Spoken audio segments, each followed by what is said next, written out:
Mark, I imagine you spent a lot of this week reviewing some of the Pacers' comebacks, just the nature in which those late game situations happen for them. What maybe felt like a common denominator tonight, and where'd you sort of sense things went off the rails? The common denominator is them. That's a really good team. Credit them, for not only tonight but their run. They've had so many games like that that have seemed improbable, and they just play with a great spirit. They keep coming. They keep playing. They made plays. They made shots. So they deserve to win by a point. We got to learn from it. There's obviously a lot of things we can clean up, but credit them. They went and got that game. Again in the front row. Joe Masato, the Oklahoman. Mark, was this reminiscent of Denver Game 1 to you, just controlling much of the game and until the very end? And is that experience you can maybe lean back on?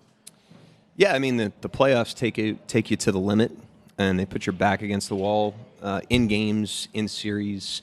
If you make it this far, you have to endure to do that, and it gives you rich experiences that you can draw on. So the biggest experience we've had is understanding that every game's a new game. The most important game in the series is always the next one, regardless of the outcome.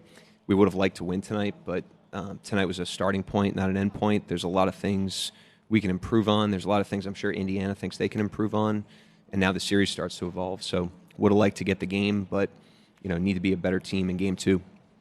On your right, Tim, third row. Tim McMahon, ESPN. What changed defensively for you guys, offensively for them after halftime?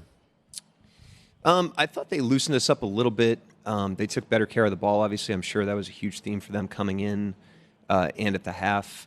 So I thought they did a good job of attacking.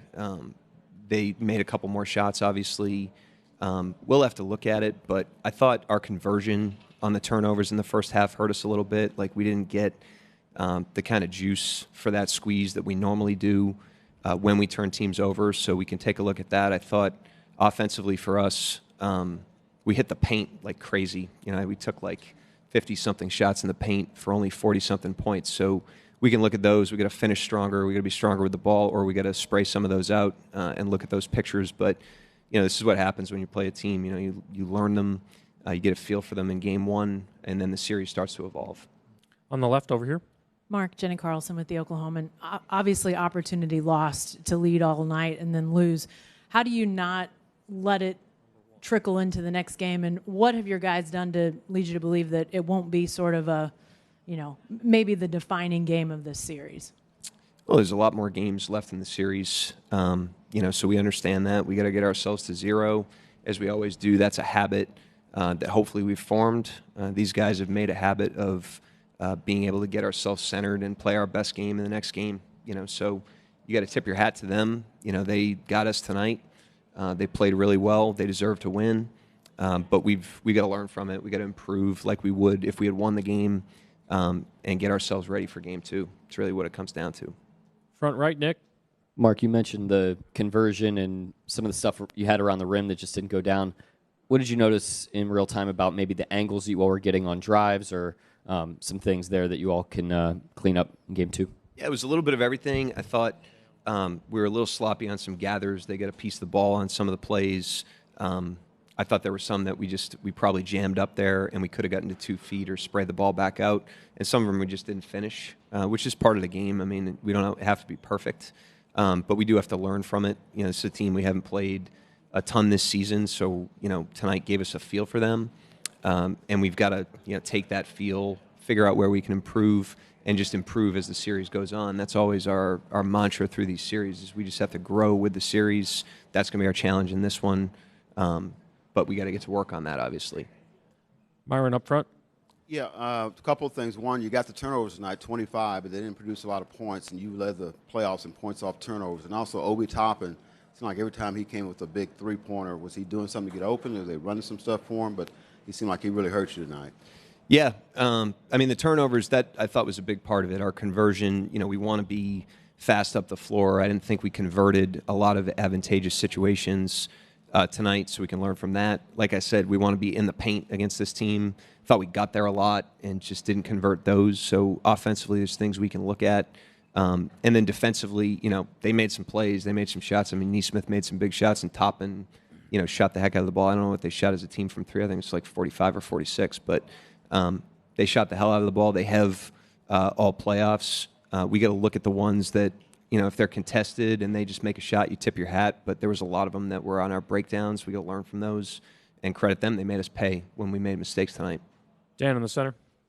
On Yahoo Sports. Seemed like with some of the switching that you guys were getting into, they were able to get a little bit more of their, Siakam or Turner on some of your smalls. Is that, obviously that's part of game plan, but is that something that you're concerned about with the height advantage that they're able to get to down low?